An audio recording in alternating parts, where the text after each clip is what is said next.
Hey everyone, hello. Welcome. Welcome, welcome, welcome. Thanks for joining us. James, where did you get such a cool, that wine glass? Paul, you know what that is? That's a Romer. Rama. You know what? I had no idea what they were called, but I've grown up with them around the house. Yeah. That's a very traditional German wine glass. That's cool. Yeah. Welcome. Welcome all. We'll wait a couple more minutes to see if we have a few more people jump in, but very excited to host you here in our Zoom wine room or wine and cheese room tonight. We've got Jesse Becker and Jesse Little to kind of give you some schooling on cheese and wine pairings, fantastic wines and fantastic cheeses, so it should be fun. But as I said, we'll wait a couple more minutes and then we'll kind of kick things off.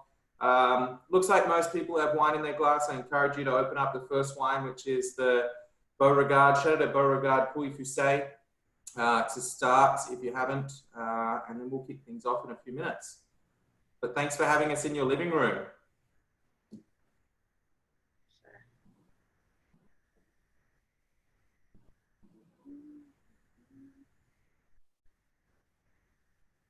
So how do you know the name of it? What's it called, Jesse? Aroma?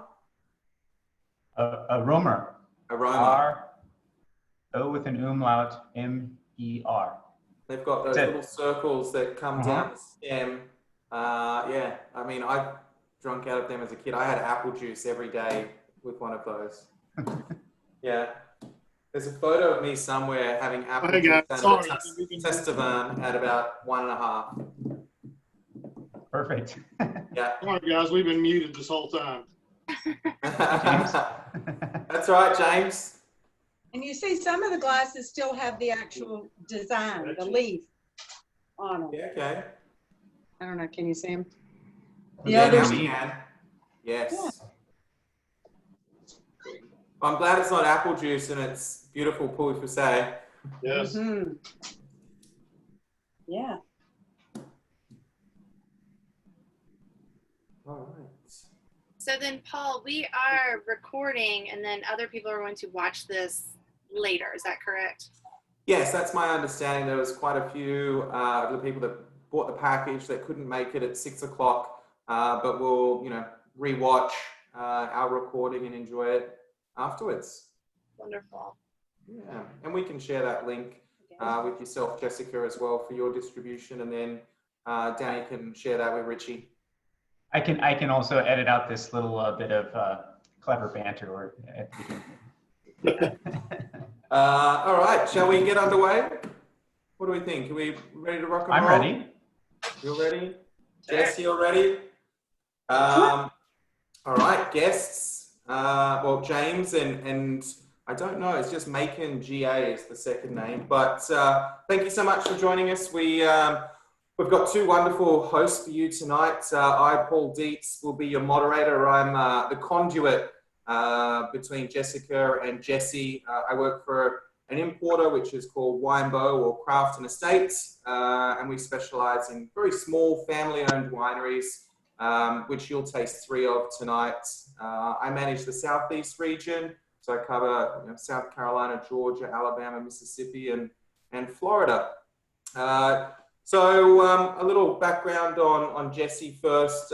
Jesse's a master som now for I don't know how many years. It's been some years now, but Jesse is 2008. one of the most personable master soms you'll ever meet. He is fantastic. He is so open to openly talk about his ideas, his philosophies around wine. Very down to earth and not intimidating at all, which is wonderful for someone like myself, a little bit more of a lay person. Jesse's wonderful at communicating his breadth of knowledge. And then we've got Jessica Little, who's cheesemaker at Sweetgrass Cheese and arguably one of America's finest cheesemakers, award-winning cheesemaker for multiple different cheeses, and also a great connoisseur and a great supporter of Winebow, and a wonderful advocate for, Southern food. So with that said, I think everyone has a glass of wine, and maybe Jessica, I'll pass it over to you, to talk about the first wine, the Thomas Hill Tom, which we're going to start with, and then we can kind of go back and forth with Jesse on the wine, and we can talk about, you know, why we chose certain wines with certain cheeses, the philosophies behind food and wine cheese pairing. But with that said, Jessica, I'll hand it over to you to start. You got it. Well, thank you, Paul. I'm so happy to be here and with these really, really delicious wines. Like Paul said, my name is Jessica Little, and my husband and I are owners of Sweetgrass Dairy in Thomasville, Georgia. So we are located in the southwest part of the state. A lot of people get us confused with Thomaston, which is closer to you and Macon. But we are just north of Tallahassee, Florida. And what makes us so special, truly that sets us apart than most other cheesemakers in our country, is that we live in a place where we can keep our cows on grass year round. It takes 50 degrees to grow grass, and our average annual temperature is 67. And we have unlimited water because we sit on top of the second largest aquifer in the nation called the Floridan Aquifer. We need this water to not only keep our cows cool, but to grow this really great grass. And that flavorful, rich milk was the inspiration in wanting to make cheese. My father is a 4th generation dairy farmer. My brother is the 5th generation dairy farmer. And it was my mom's idea actually to tell the story of sustainable agriculture, regenerative agriculture, humane animal husbandry, and the importance of knowing where your foodstuffs come from through cheese as the vehicle. And so that was started in 2000. I was living in Atlanta. I really thought I wanted to be a sommelier. I love wine so much, and I love that it's a story of a culture, of a people, of a history, all in a bottle, and all these great flavors. And I'm so thankful to be in this industry with cheeses that I think are also very historic foods. Both of these things predate written history. We have these very ancient foodstuffs, so I think that they go really well together.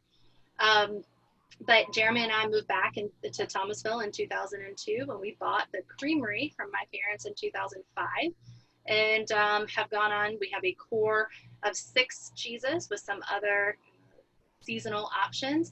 And our philosophy is just like in cooking, sometimes the hardest technique to learn is restraint. So what Jeremy will say is that my brother worked so hard to really grow this incredible grass and have very nourished soils, to have very healthy cows and really high quality milk. And it's Jeremy's job to just not mess it up and have really, really clean, earthy, grassy cheeses that are very old world inspired. So we find that our cheeses, we like to say that we have very old world inspired cheeses with new world flavors, because like this first one that we're about to taste is called Thomasville Tome.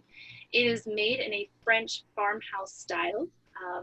If you have some in front of you, you might want to pick it up and smell it there at the rind, and also maybe smell in the paste in the middle. And you will see that there's some very different flavor profiles going on. We want that natural rind on the outside. That's the natural molds and the microflora in our aging rooms that really develops those flavors. And what's so interesting is when we have a lot of French cheese makers that come over to the United States and visit, they'll come to the cheese plant, and when we do a cheese tasting with them, we'll cut it, and the very first thing that they do is smell it and then take a bite of the rind first and eat it from the outside in, whereas Americans, we typically eat it from the inside out. And I don't think there's anything wrong with it. We want you to eat cheese the way that you want to eat it and the way that you're most comfortable. But a lot of these French cheesemakers say that you can tell more about a creamery and the milk quality from the rind than you can from the internal paste, which I think is really funny. But this Thomasville Tome was the first cheese that we learned how to make. We learned from a French cheesemaker from the Pyrenees Mountain region.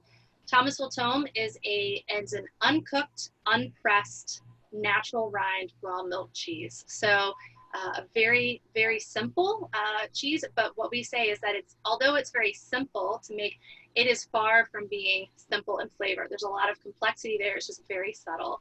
And it's actually one of our chef's favorite cheeses. I find that in sommeliers, a lot of sommeliers of all of our cheeses, this is kind of the one that they gravitate to. I think it can go with a really wide range of cheeses, or I'm sorry, of wines. And I'm really excited to kind of understand the wine pairing and Jesse's thought process on this one.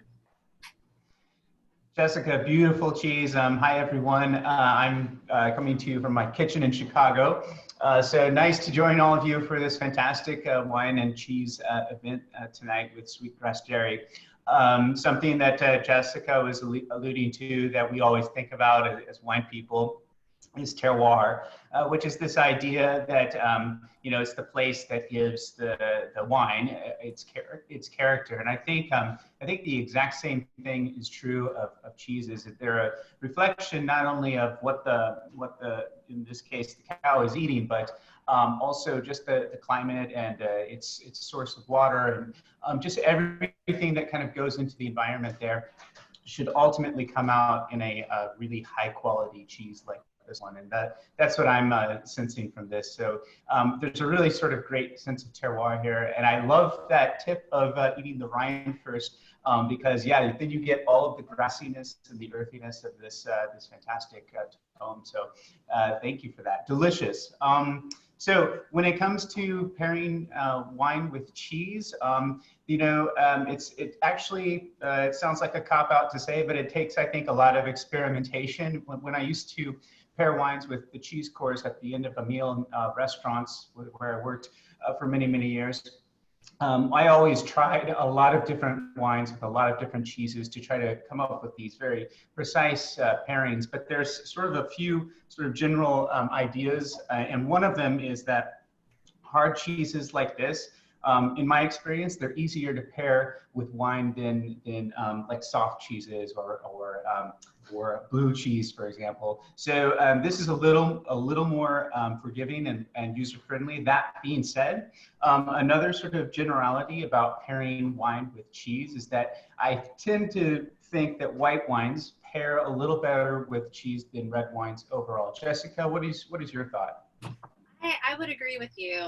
You know, it's really interesting when Jeremy and I travel, my husband is also the cheesemaker, if we're sharing a cheese board, we actually tend to gravitate either to like champagne, so something with bubbles that kind of cuts through the fat of cheese. You know, cheese is a collection of proteins and fats. And I also love champagne, so that's easy for me. But I do think white wine do pair. It's something about that higher acidity. We tend to drink a lot more old world inspired wines with the higher acidity and really balanced alcohol to really not overpower the cheese. I think that's been sometimes a challenge. Well, with hard cheeses like this tome, I think being more friendly to wine, just sort of in general, and the idea that white wine, I think overall pairs, it's easier to pair with cheeses just overall than red wines.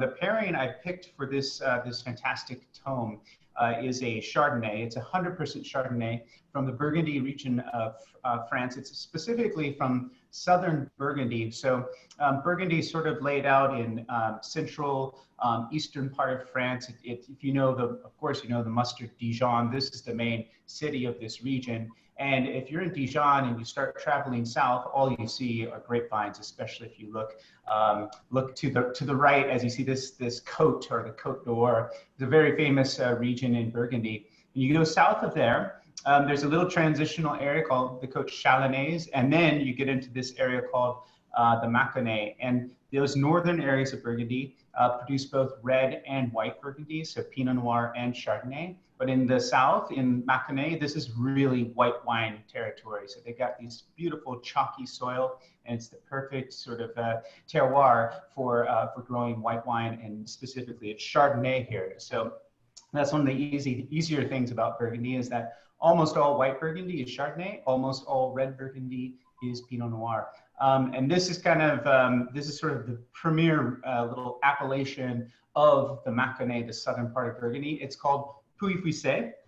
Puy-Fuissé is it's an AOC. It's made up of a handful of small villages, but the only thing they produce in this appellation or AOC is white wine, is Chardonnay. So you know whenever you're buying a Puy-Fuissé, it's going to be a white wine made from 100% Chardonnay.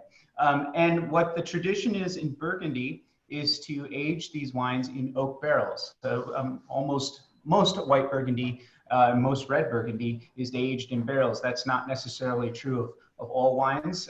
Sometimes wines have no oak at all, but here that's very much the tradition. So oak kind of lends a little bit of the character and flavor to this wine. So that's why when you taste this Pouilly-Fuissé, you get all this fantastic appley fruit. There's lots of citrus.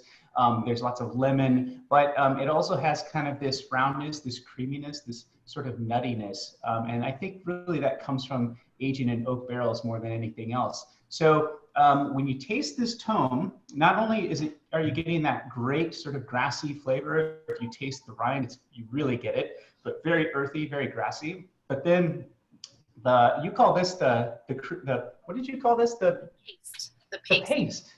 Okay, the paste, I'm learning something here tonight. The paste is very sort of nutty. So it has this really sort of beautiful, buttery sort of nuttiness to it. And I think that's pairing really, really well with this wine. Oh, by the way, I should have said this earlier, but the whole idea here is to sort of experiment and play around. So if you've got your red wine open or even our sweet Sauterne open, you can certainly go back and forth. But my feeling was that the white would pair the best with this tone. On that note, I better get this red wine open. Yes, I think this Pouilly-Fuissé with that really kind of roundness to it from the oak really brings out that butteriness in the cheese. Whereas when I paired Thomas Tome with red wines, it tends to bring out more of that earthiness and mushroomy component. But I really like almost, you get a lot of that diacetyl and butter that comes through. It's really totally. The diacetyl, it's that sort of that, but exactly what that is. That's butteriness that you get typical of Chardonnay. This tome is you call it a farmhouse style. Jessica, I'm wondering, what does that mean exactly? A farmhouse style? What is that? That's a great question. So tome, it's spelled T-O-M-M-E. A lot of people think it's pronounced tome, but it's actually tome. If you were in Italy, you would call it toma. But it's basically a farmhouse style, meaning that 200 years ago, most families in the mountainous regions of France would have a cow or two, not unlike 100 years ago in the South. We might have, a cow in the backyard that the wife of the family or the kids would go out and milk in the morning. And what would happen is they would let the milk naturally separate because the most valuable part of the milk was the cream. So the cream would rise to the top. They would skim that off to make butter to use in cooking, which, as you know, is so valuable and such a flavoring agent. But what's left over is this part skim milk. And they wanted to utilize it in a way that would really show off that milk quality, and to use cheese as a preservative. Because if you think about it, we actually have only had refrigeration for a very short period of time in our history. So these farmhouse styles were very simple, meaning uncooked, unpressed. You did not have to manipulate them a lot in the vat. And you could literally press them into rounds and then put them in a cave to age for 6 weeks, 2 months, 4 months, 6 months, not a long period of time. And you would utilize that. They would eat it for breakfast, take it with them if they were shepherding animals, it'd be the afternoon snack or lunch snack. Because cheese is very calorically dense and really filling. And so these farmhouse styles are just that, very, very simple, and a way to preserve that milk to last for a long period of time. And so we find what we love about it is that it's just really simple and lets that milk shine through. Yeah, I mean, it sounds like you're describing something simple and sort of almost rustic, but it's really the flavor is really sophisticated. It's just very layered, and there's a lot going on in this beautiful cheese. So I love it. Great. We should have said earlier, I think maybe Paul said it, but if not, I'll say it now or repeat, that we love questions. And so feel free to, that on Zoom, if you hold the space bar on your laptop, you can come off mute and just quickly ask a question, or if you want to type in a chat to Paul, he'll read the question to us. But definitely fire away with any questions you have about food or wine or pairing food and wine. Yeah, Jesse, we've got a great question from Caroline Lumley already. And she said that reading French, specifically Burgundy wine labels, can be challenging. And if you wouldn't mind just giving us a little insight on how from a label to decipher where it's coming from and what it is. Well, yeah, Burgundy. The easiest thing to understand about it is that almost all white Burgundy is made from Chardonnay. Almost all red Burgundy is made from Pinot Noir. From there, it gets quite complicated because there's lots of small regions within Burgundy, and there's many hundreds, if not thousands, of winemakers and producers there. So that's where the complication comes from. But just know that in Europe, it's just a sort of general tip, I guess. In Europe, the wine is usually named after the place it comes from. And in the New World, for example, here in the US and California, we name the wines after the grape they're produced from. So there is a sort of another step in learning European wines. You have to know what they grow in these particular regions. And so with Puy-Puissé, which is a small, we would call it an appellation, but a small wine growing area within this region of Burgundy. This is famous for white wine. They don't produce red in this village. You'll never find a red Puy-Puissé because the only grape they grow there is Chardonnay. And it's probably one of the more well-known and famous little wine growing regions in Burgundy is Puy-Puissé. So, yeah. Well, should we taste maybe our next cheese and wine? By the way, I opened the red. I tasted it with the tome. I liked it, but I think the white works way, way better with it, in my opinion. So would love to hear what you guys think. If you think that one worked better than the other with that particular cheese, let us know. But that was my take on it. Okay, Wonderful. Should we do it? Yes. What was cheese number 2, Jessica? All right, so cheese number 2 is our most popular cheese. It's called Green Hill, and it is original style, although I always like to preface this that cheese has been around for thousands of years. I don't believe anyone invents anything new in cheese. It's probably already done, but we discover it. So Green Hill is a double cream cow's milk cheese. It is in the same family as a Brie or a Camembert, and it is named after our flagship dairy. So Green Hill Dairy was the one. To give you a little bit more history, my dad, like I said, he's a 4th generation dairy farmer. He grew up in Western New York and was recruited to play football at the University of Georgia. He is one of 11 children of a big dairy farming family and had never really traveled outside of Western New York, right there close to Lake Erie. And after one winter in Georgia, he said he was never going back. It was so much nicer in Georgia than it was in Western New York. So he met my mother there in college. They both have animal science degrees. And they farmed the way that the university systems taught them to farm in the late 70s and early 80s, which was putting cows in barns and pushing them for maximum production, because dairy farmers are paid on volume and not on quality. And there are some very, very inhumane practices in a lot of animal agriculture, and conventional dairies are no different in that aspect. So these cows are really pushed for maximum production, milked around the clock. And the average lifespan of a dairy cow is only 2 to 3 lactations after they enter the milk herd. And that's where most of your fast food hamburger comes from, is they just cannot keep up. So my parents were winning all of these awards for making this high quality, big volumes of milk, but it really was not sustainable, not for the earth, not for them, and definitely not for the cows. My mom's major was in genetics, and she really worked hard to breed this really incredible herd of cows that they were losing 30 to 40% every year to the stockyard because they weren't able to keep up. And it was just devastating to them. So they started thinking outside of the box and talking to different dairy farmers, and they came across a conference for New Zealand rotational grazing. And my dad remembered that anytime there was a cow that got sick, the dairy farmer, what they would do is put the cow out on grass, and then everything would just magically work out. And he thought, why in the world are we growing all of these crops and working so hard and having to deal with all of this waste only to have to bring the food to the cows? Why don't we just let the cows out and let them harvest their own food? I mean, cows have this very unique 4-chambered stomach that is almost like a big digester. They ferment that feed in that first chamber of their stomach, and they need this roughage. They need this. They were meant to eat grass.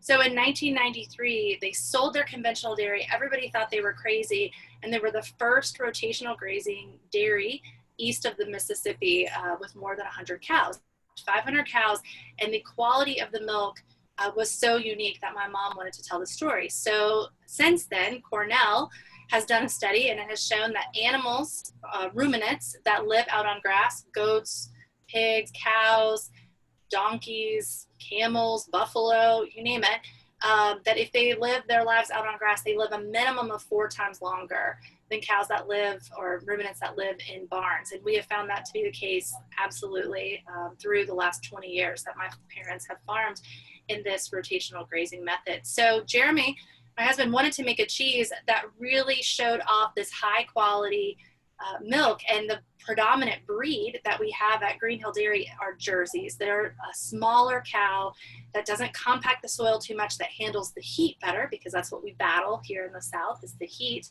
And a byproduct of Jerseys is that they have much higher butter fat.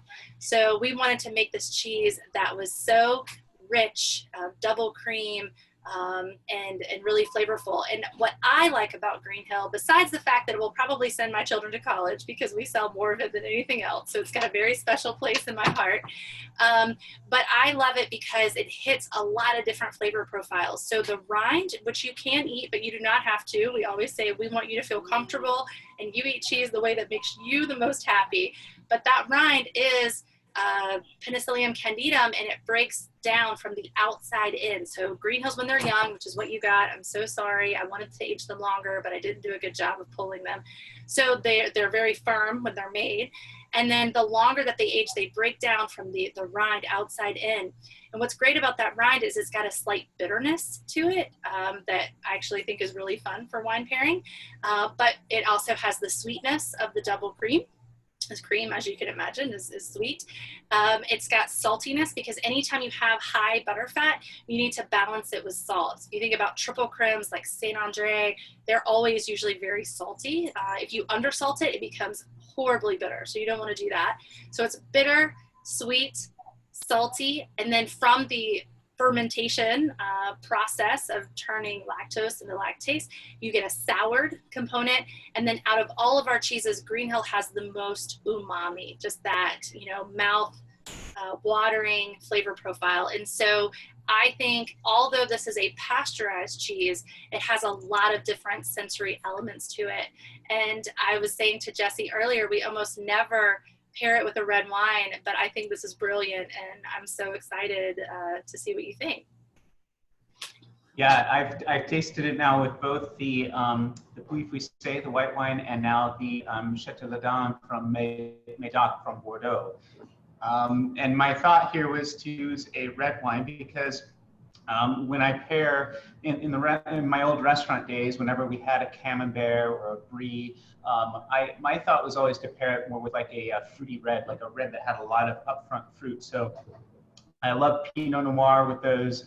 I always thought one of the best pairings was Beaujolais, but I was looking for a lot of fruit with this this particular cheese. And this wine has it. It's 70% Merlot. It's from the Médoc. This is the region of Bordeaux that's usually more famous for Cabernet Sauvignon, because Bordeaux is usually a blend.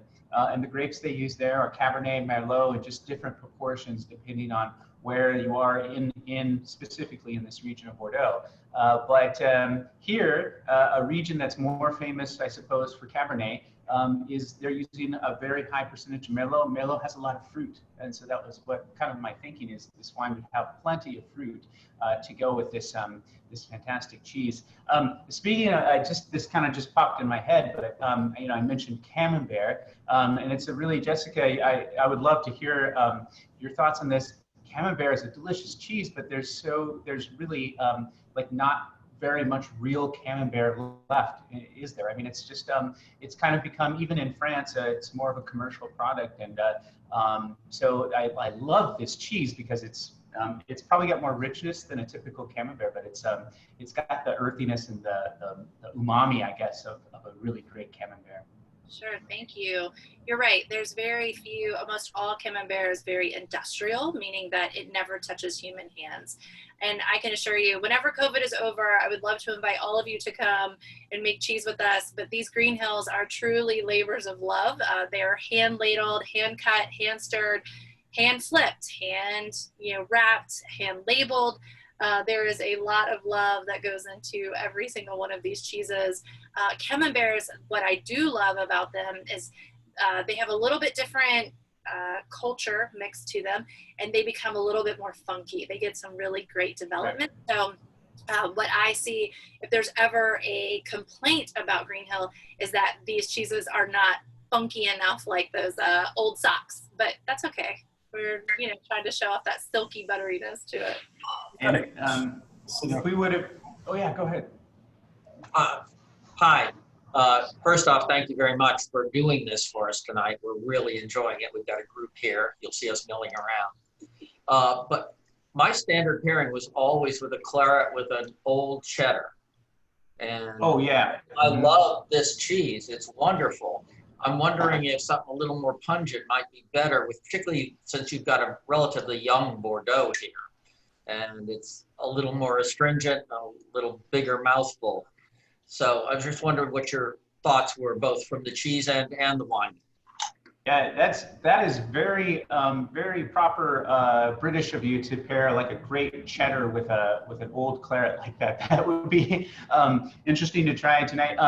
My thought was to have a lot of fruit, and I wasn't thinking about this, the complexity that comes with aging an old Bordeaux. That my thought was young wine and a lot of fruit to kind of work sort of as a contrast to the richness, the buttery richness of this cheese. But that would be very interesting to try an older Bordeaux that has some maturity, that's starting to develop some secondary aromas and flavors, and then to see how that sort of picks up on the umami, Jessica calls it, of this soft blooming mold cheese. So that would be interesting. It's all about experimentation and trying different things, I think. Just my old sort of standard go-to in my restaurant days was to try to find a wine that had a lot of fruit to pair with a cheese like this. I'd agree. I love pairing cheddars, especially English style cheddars, with Bordeaux's, also because of that nuttiness. They have that extreme nuttiness that seems to be so complementary to that flavor profile as well. We do not make a cheddar. I wish that we did, but as you can imagine, our biggest challenge is the heat, and we live on very coastal sandy plain soils. There's no way to dig down to put caves in the ground or anything like that. So if we did make a cheddar, we might have to sell it for $35 a pound, which would make it really hard to sell just because we'd have to age it for so long. I don't think it's a good use of our resources at this time. Jessica, I have a question. Is there a proper way, a right way to cut cheeses like this? Like, I don't know.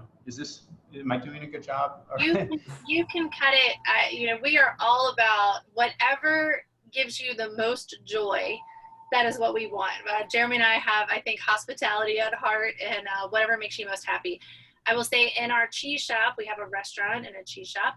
We typically, just for ease of service, we cut them in half and then half again and then half. So we serve them in 1 ounce pieces. So basically take it into 8 pieces.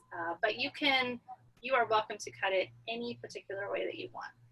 Kind of the reason I asked I suppose it sounds like a silly question, but the reason I ask is that I know that with a big wheel of Parmigiano Reggiano, you're actually supposed to kind of stab at it and chunk pieces of it off. So, I guess you're not supposed to slice a Parmigiano Reggiano, but I was just curious.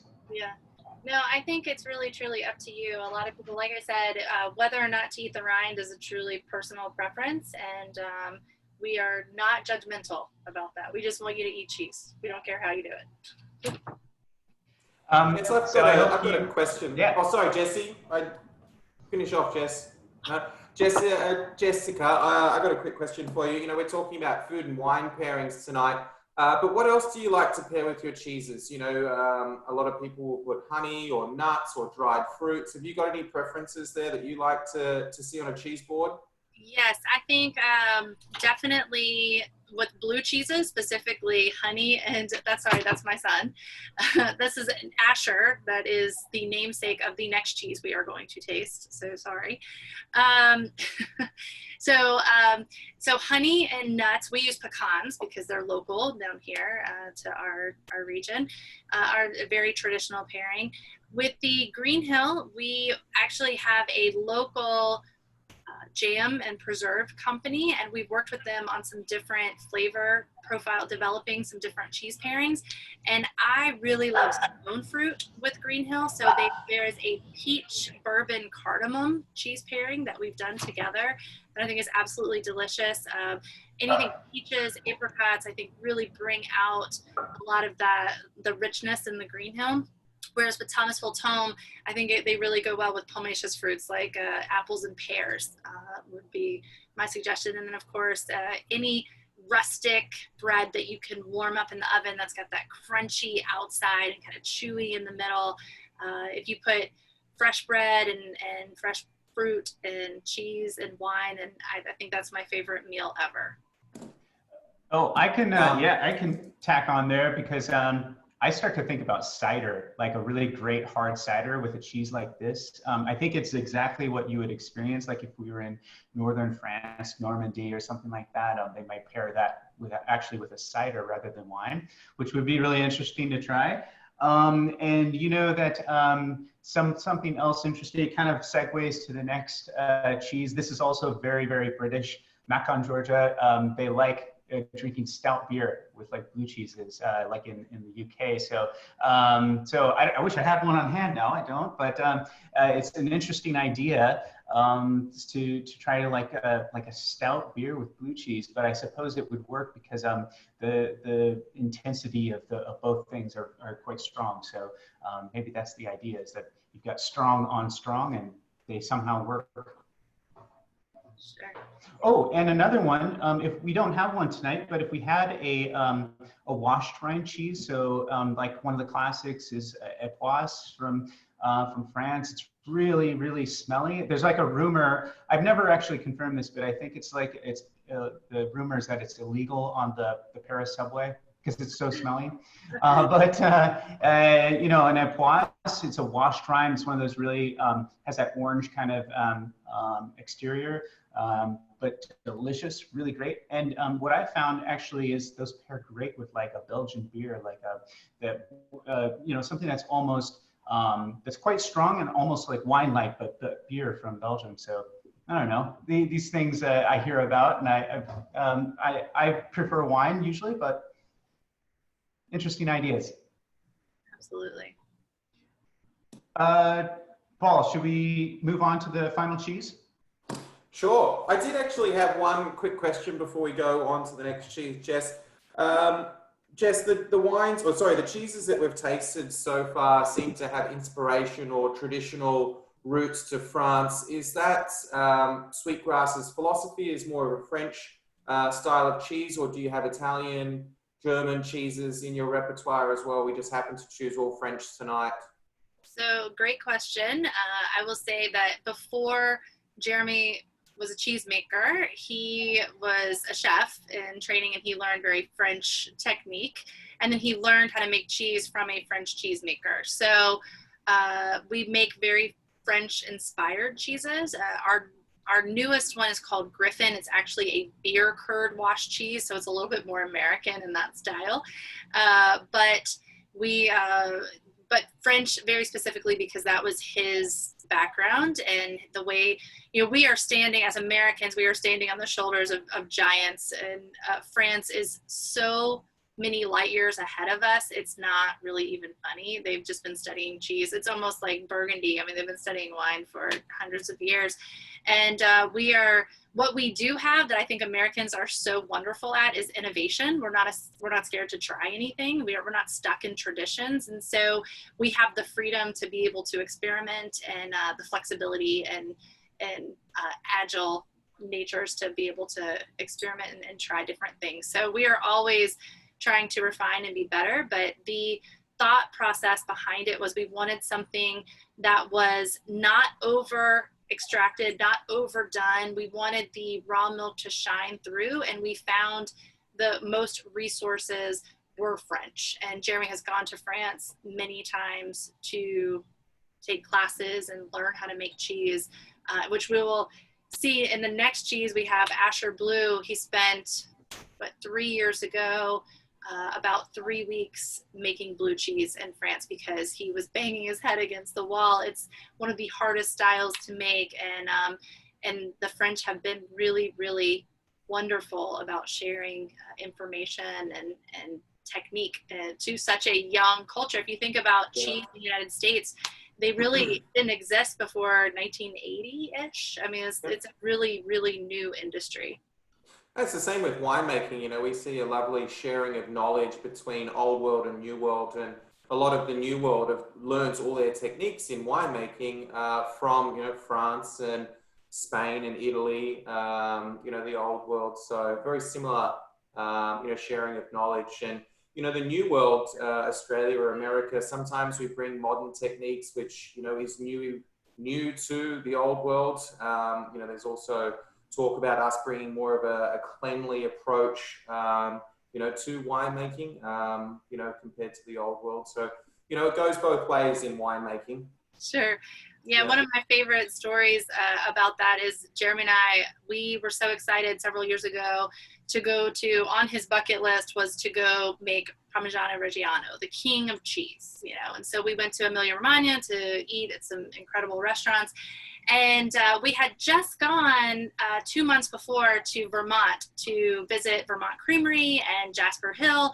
And when we were in Vermont, it was like we had to get donned in hazmat suits and go through a couple different chambers and washing our boots and washing our hands in and out of different coolers, because the FDA is really, really strict on cheesemakers and making us adhere to the highest levels of sanitation and cleanliness.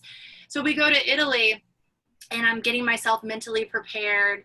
All right, we're about to have to go through these different chambers and put on all of these protective gear. And we literally roll up to this Parmigiano Reggiano factory, and the doors are wide open, flies in and out, dogs running through the vat, smoking over the vat.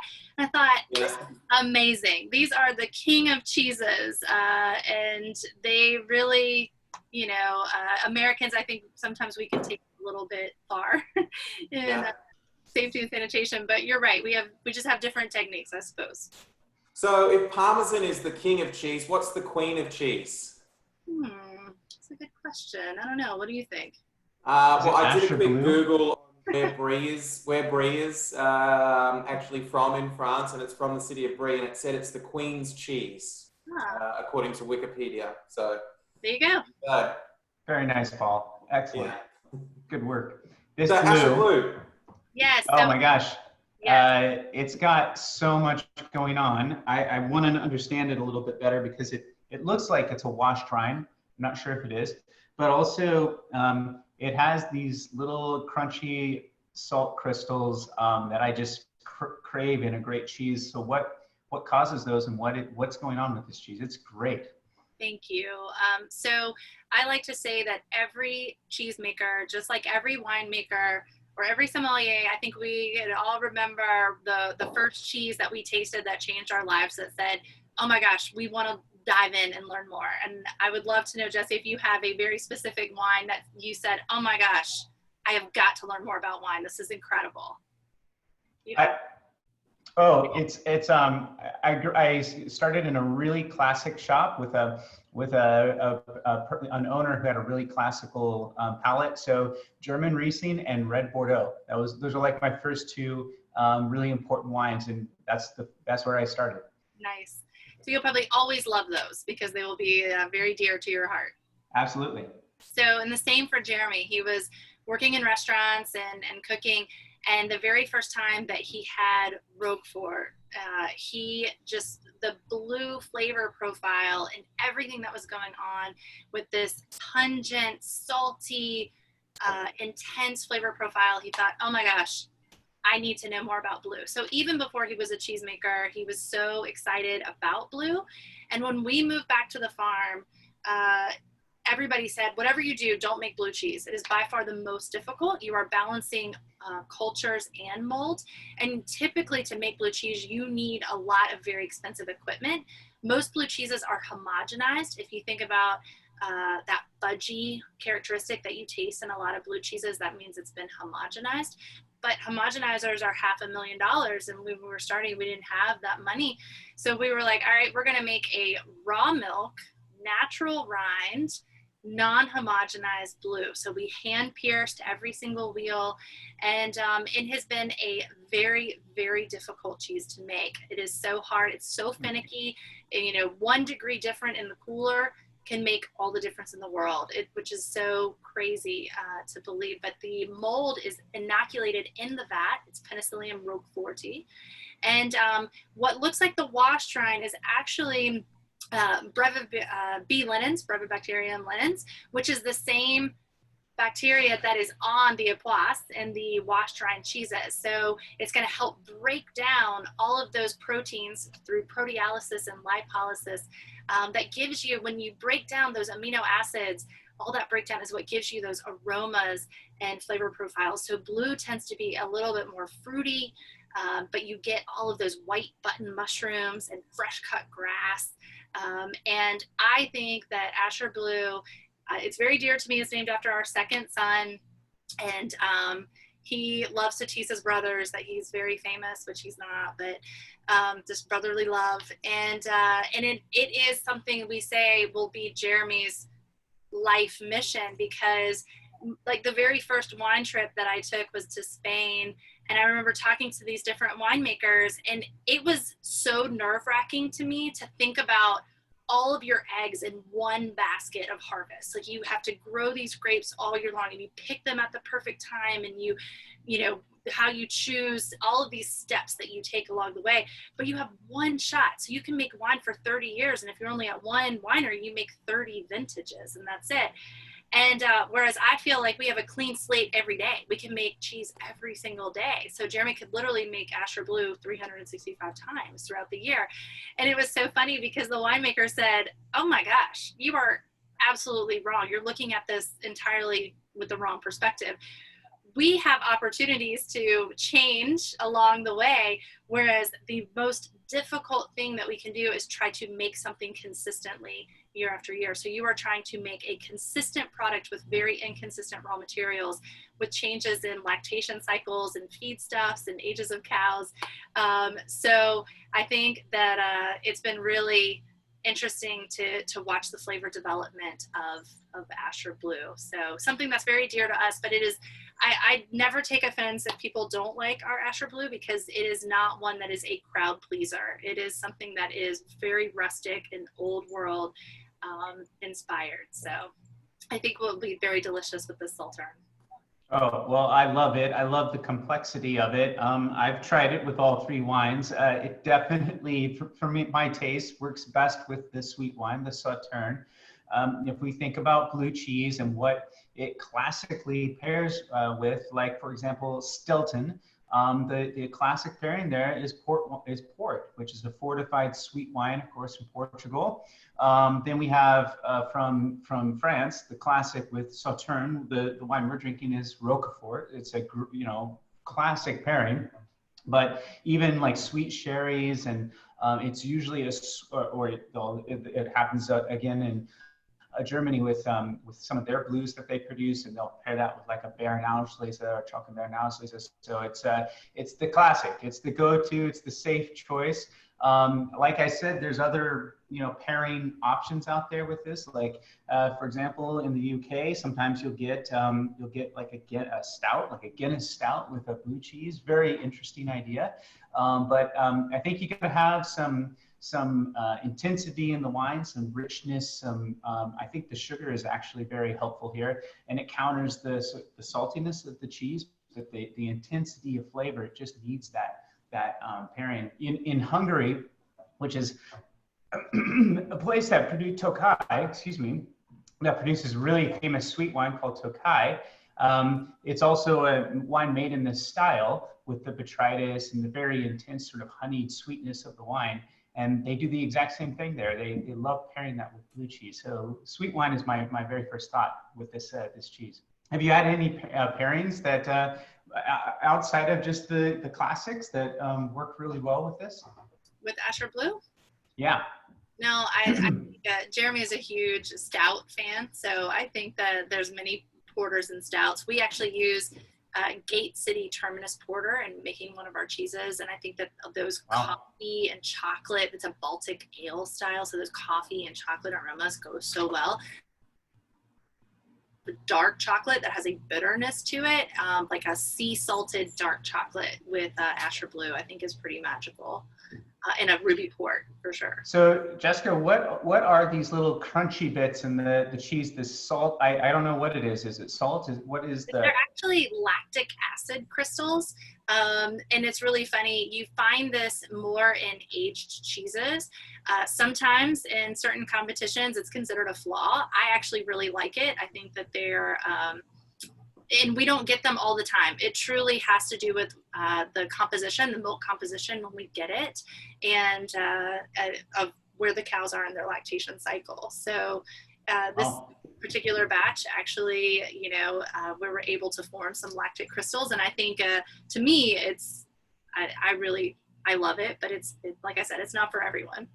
I always thought it was a sign of quality because when I get a Parmigiano Reggiano and has a lot of those little crunchy bits, I love it. So yes. You can see it in like aged Gouda. If you ever get like a 2-year-old farmer's Gouda, you'll see it there as well.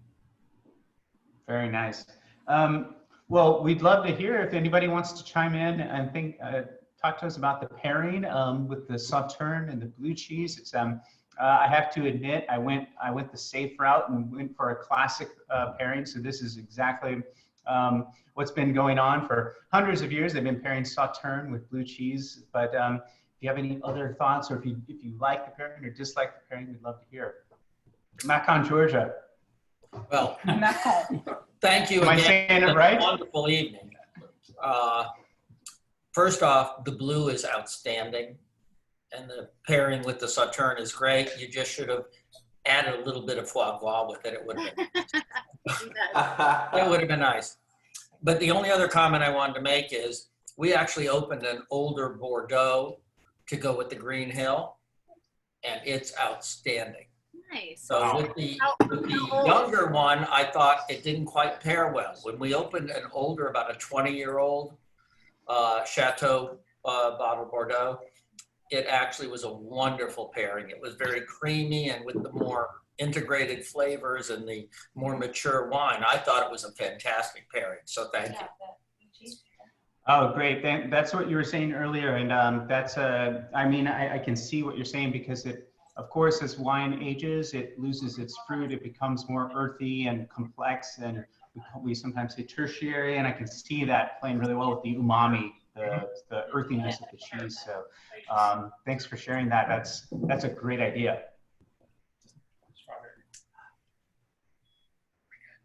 Danny, what was your favorite pairing?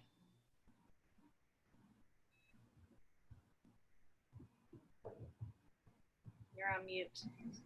Can you hear me now? I can. Technology. I love Burgundy, so the first pairing was perfect for me. We say equally as much as I do some of the red Burgundies, but I really think that those blended just perfectly. That whoever paired those two up did a great job. I really appreciate it. It was a team effort, and Scott Hines is saying this wine has a strong taste at first, but it seems buttery. Then there's an onion-like taste to it.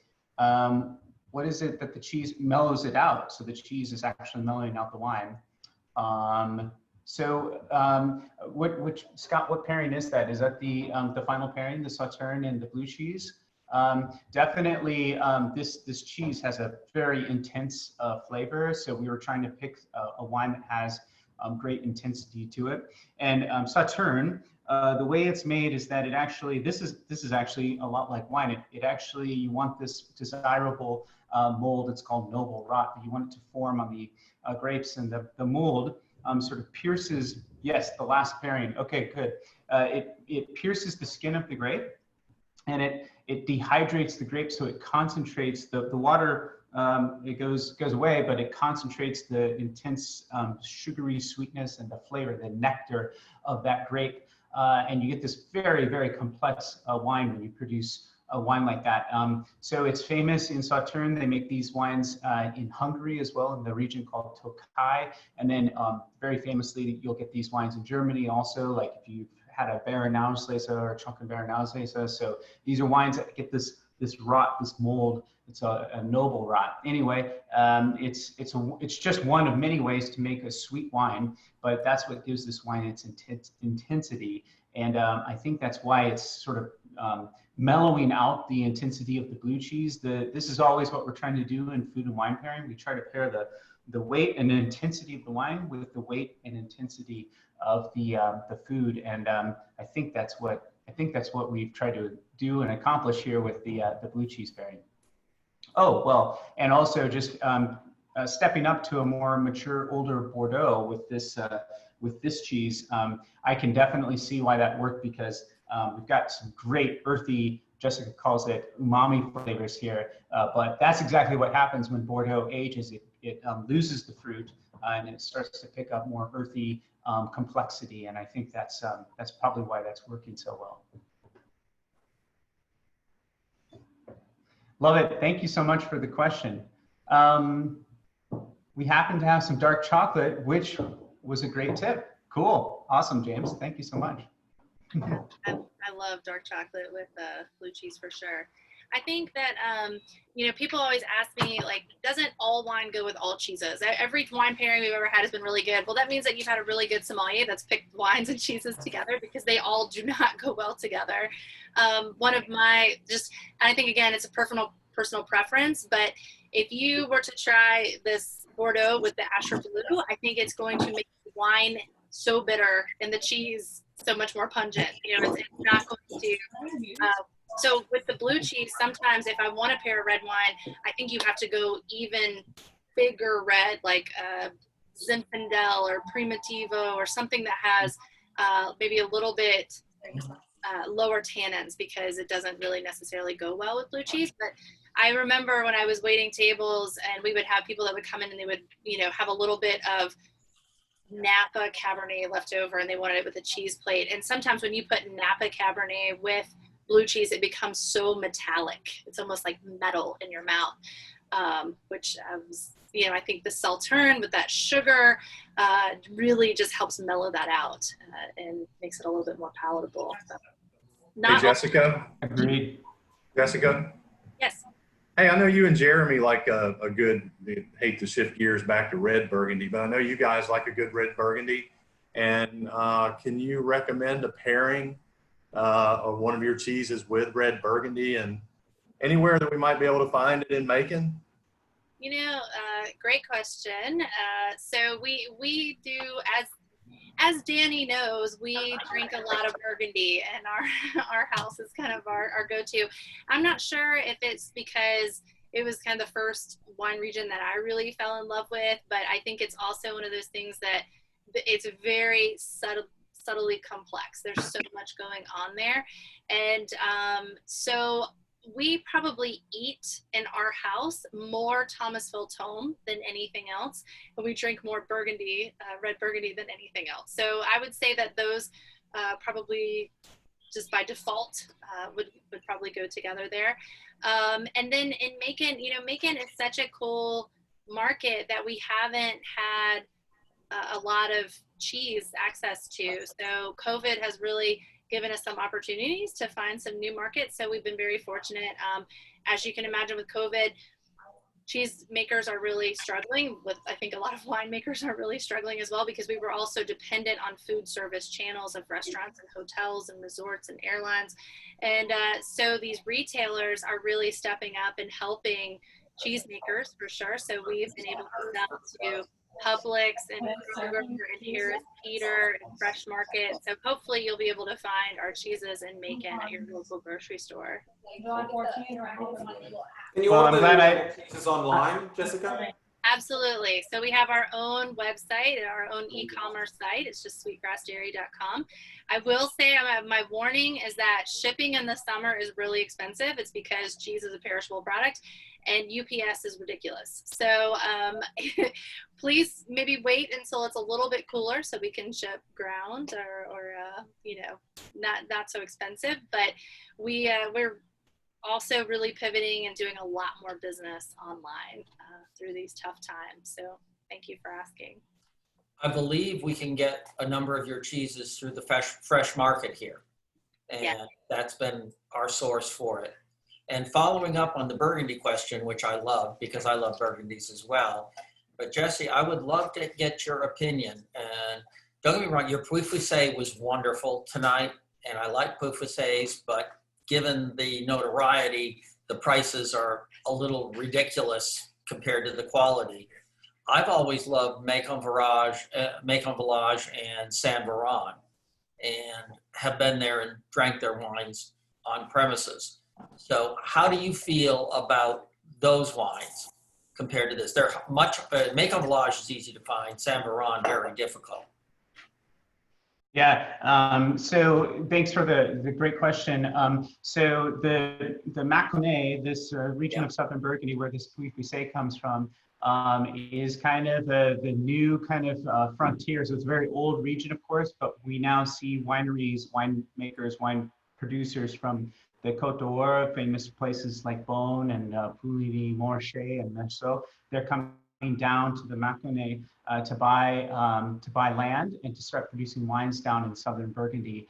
So it's very much kind of an on-trend area, and it's not necessarily this region, Pouilly Fuissé, that they're buying in. So this is the most famous appellation of Mâconnais, but there's other areas you just mentioned, Saint-Veron, Vieux-Clisset is another one, but even some great Macon Village. And if you're looking for value, this is where I would look. I tend to drink in that $15 to $20 price point on just a regular, not a night like tonight, but a regular Thursday night. I might grab a $15 to $20 bottle of white Burgundy, and that's not coming from Pouilly Fuissé, as you just mentioned. It's more like an apple, like Macon Village, which can be really, really nice. If you select a nice producer, you're going to get a nice wine. This winery, of course, they're based in Pouilly Fuissé, but they make other wines as well, including Macon Village and Saint Veron. So these outer areas of Pouilly Fuissé, that's where the quality comes from. The quality and the value. Thank you so much. I just maybe would this was an incredible experience for me. I loved tasting these cheeses. Jessica, these are incredible. They've got great complexity. They're so earthy. They remind me so much of European cheeses. So I'm totally, I just had a really great time pairing these wines with the cheeses. So I hope you liked them too. If you had fun experimenting with the different wines and different cheeses. And I just want to say thank you so much. This was a great event. Paul, thanks for putting this together. Yeah, thanks guys. Thanks, Jessica. It's fantastic to have you both in the Zoom wine room and to kind of get both your expertise. You know, one of the best cheesemakers in the Southeast, if not the US, and Jesse, one of the few masters of wine in the US. What a treat, guys. What a treat for a Thursday afternoon. Friday's got a lot to live up to now. Exactly. Yeah. Well, guys, if there's any more questions, please throw them out. We've just kind of passed over an hour and I want to respect everyone's time, but if anyone's got any questions, throw them out now. If not, we'll kind of wrap things up and we can all enjoy our cheeses and wine with our company that we have, which is so wonderful to see that everyone is enjoying these with company. Any questions? All right, I see Caroline says hello. Yes. Thank you, Caroline. Wonderful. Thanks, Cheers, guys. everyone. Thanks, Jessica. Thanks, Jesse. Can't wait to see you all in person sometime soon, and we can enjoy these in company, which would be wonderful. Great cheeses. Thank you so much. Yes, thank you. Thank you, everyone.